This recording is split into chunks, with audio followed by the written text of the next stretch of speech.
So, the reason I'm putting this video together is because a lot of you are going to be creating videos, and it's all well and good to head into a studio and to get hair and makeup and have it all professionally done, but at the end of the day, we're going to have to create some of our videos just ad hoc. You know, the day before or the day after a crisis arises and you need to talk to a whole bunch of students, you're going to have to jump in front of your camera, appear natural and enthusiastic and interesting, and create a video. So it's really not that complicated. So don't get caught up in making things fancy. What you want to do is you want to create a connection to the student. It's just a conversation between you and the student. So I've got a couple of things for you to think about when you're doing it. The first thing, so I want you to think about what you're trying to achieve. So it's all well and good to present content, that's fine, but remember that content, it's actually a lot quicker to get them to read it. Now, this isn't always easy. I know that some students don't read at all. We've got to deal with that. That's another problem. But if it's just about presenting the content, you've got a query as to whether it's worth spending all that time making a video. So have a think about what the purpose is. Is it to motivate students? You know, sometimes we present content to get them interested and engaged so that they'll go away and read it. And that's great. That's not a problem. But unless you clearly know what the intent for the video is, then you're going to, your words are going to be a little bit meaningless. So when I thought about this video, what I'm trying to do, what my purpose is, to make it feel easier to create a video. So yes, I'm providing tips and hints that, let's face it, you can probably trawl online for them. It might take you a bit longer.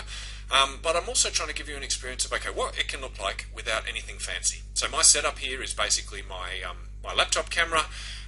I have my headset, to be honest, you can't see it, but I've got it perched up on a teacup so that the microphone's pointing at my mouth. This is nothing overly complicated. It's not an expensive headset. I think my son bought it for me for Christmas. It doesn't have to be anything fancy.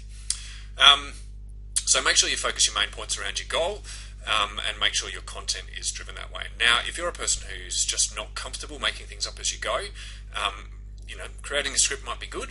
Make sure you've got something to read it off, and that's nice and simple. But if you can, just talk ad lib, like a student had asked you a question and you were answering.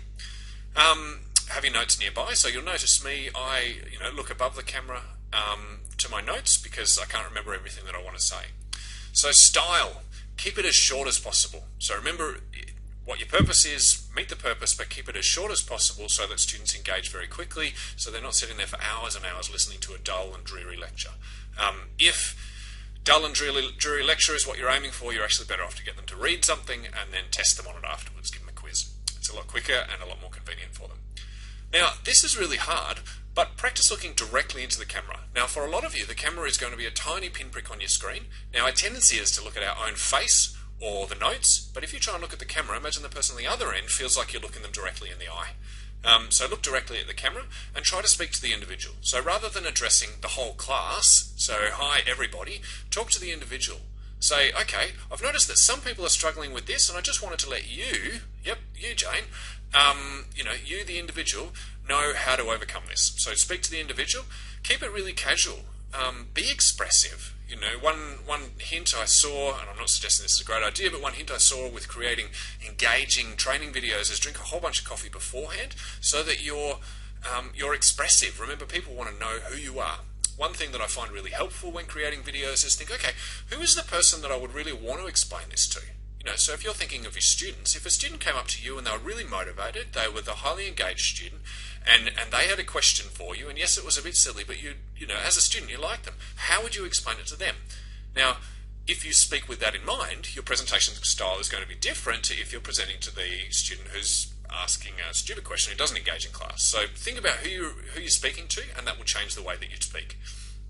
Keep it casual, create a real connection. So people are actually going to feel like they're meeting you.